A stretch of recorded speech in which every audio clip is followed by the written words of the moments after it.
झाकायचाही प्रयत्न झाला, दाबायचाही प्रयत्न झाला, मॅटर मॅनेज करण्याचाही प्रयत्न झाला, मात्र तरी सुद्धा एकनाथ शिंदेंचे मंत्री आत्ताच्या घेरल्या गेलेल्या कचाट्यातून बाहेर पडताना दिसत नाहीत।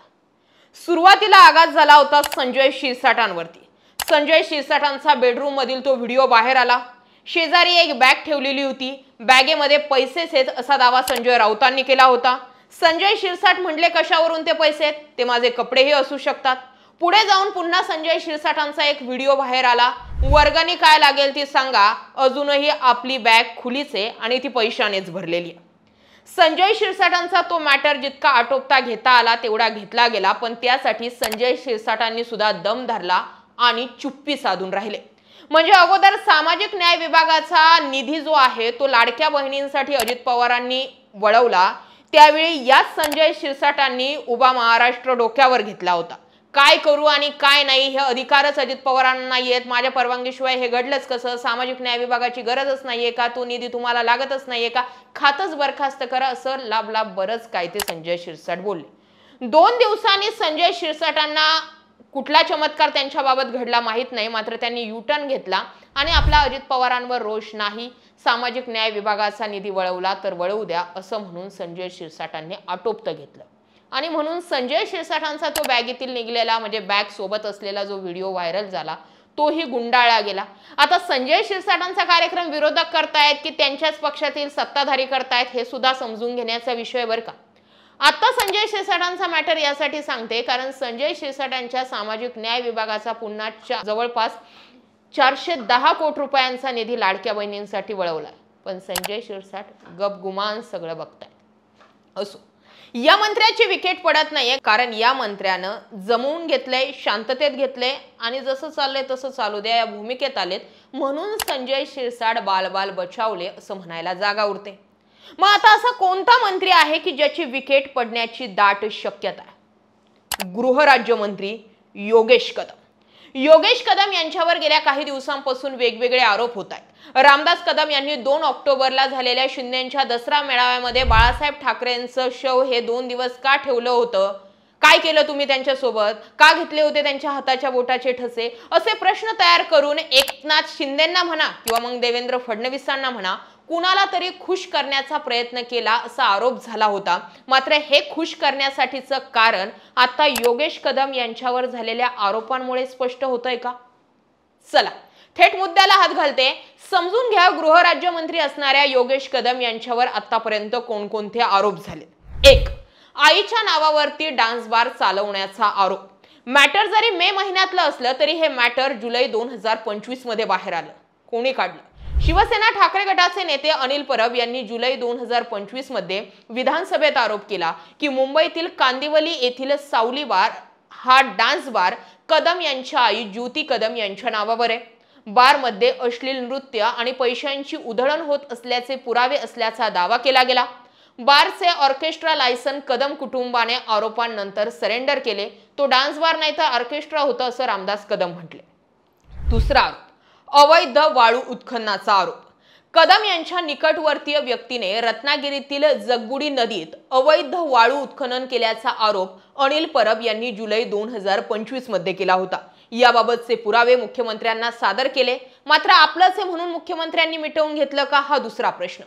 तिसरा झालेला आरोप, गुंडांच्या भावाला शस्त्र परवान्याचा आरोप। ऑक्टोबर 2025 मध्ये पुण्यातील कुख्यात गुंड निलेश घायवळ याच्या भावाला म्हणजे सचिन घायवळला पोलिसांचा नकार असताना सुद्धा शस्त्र परवाना दिल्याचा आरोप योगेश कदम यांच्यावर झालाय आणि त्यापासून आता ते पळ काढतायत।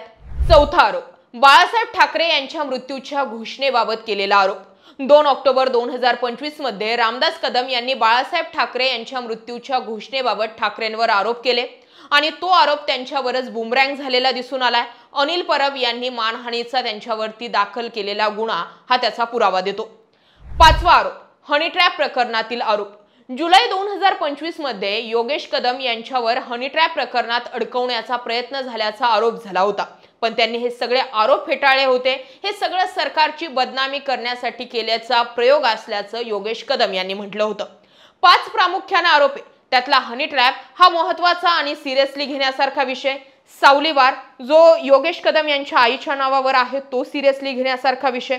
मात्र दोन्ही आरोपांवरती तेवढ्या वेळासाठी पांघरून घातलं गेलं आणि काळाच्या ओघामध्ये हे दोन्ही आरोप मागे पडले। पण आता सध्याला निलेश घायवळ आणि सचिन घायवळ हे प्रकरण समोर आलं। निलेश घायवळ फरार झाला, तो आता लंडनमध्ये गेलाय। निलेश घायवळने बनावट पासपोर्ट बनवला, बनावट ॲड्रेस बनवला। हे सगळं कोणाच्या आशीर्वादाने झाले यामध्ये सुद्धा एका मंत्र्याचं नाव समोर आलं होतं। अजून त्यावरचा पडदा उघडलेला नाही। मात्र निलेश घायवळचा भाऊ सचिन घायवळ याला सुद्धा गन लायसन इश्यू केलं गेलं, तेही गृहराज्यमंत्री योगेश कदम यांच्याच सांगण्यावरून असा आरोप आता होतो। योगेश कदम यांच्यापर्यंत गेलेला अहवाल, जसे योगेश कदम म्हणतात की आपल्यापर्यंत आलेला अहवाल सांगत होता की सचिन घायवळ यांना सगळ्या प्रकरणांमध्ये क्लीन चिट मिळाली। मात्र पुणे पोलीस सांगतायत की आम्ही सचिन घायवळला गन इश्यू करण्यासाठी नकारच दिला होता। त्याच्या विरोधामध्ये खंडणी असेल, मर्डर असेल, लूटमार असेल, वसुली असेल, असे वेगवेगळे गुन्हे प्रलंबित होते आणि त्यामुळे आम्ही सचिन घायवळला लायसन देऊ नका असं सांगितलं होतं, असा आमचा अहवाल होता। मात्र सचिन घायवळने पावर दाखवली, मी कुठपर्यंत पोहोचू शकतो हे सांगितलं आणि थेट मंत्रालयाचा दुसरा मजला गृहराज्यमंत्री योगेश कदम यांच्यापर्यंत पोहोचले आणि तिथून गन लायसन घेतलं योगेश कदम यांच्या आशीर्वादानं। आणि आता सचिन घायवळ सुद्धा फरार झाला। पुणे पोलीस आणि महाराष्ट्र पोलिसांच्या नाकावर टिच्चून निलेश घायवळ आणि सचिन घायवळ फरार होतात, तेही मंत्र्यांच्याच आशीर्वादाने। आणि या मॅटरमध्ये योगेश कदम यांचा रोल खूप महत्त्वाचा असल्याचा वारंवार होत असलेला आरोप सांगतोय की योगेश कदम यांची विकेट पडूच शकते। योगेश कदम यांचा राजीनामा का घेतला जाऊ शकतो याचे वेगवेगळे कारण समोर येत आहेत। एक, गृहराज्यमंत्री असणाऱ्या व्यक्तीच्या आईच्या नावावरती डान्स बार असणं हा मोठा आणि गंभीर स्वरूपाचा आरोप आहे। दोन, हनी ट्रॅपचा झालेला आरोप आणि तीन, कुख्यात गुंड असणाऱ्या निलेश घायवळ आणि सचिन घायवळला मदत केल्याचा आरोप।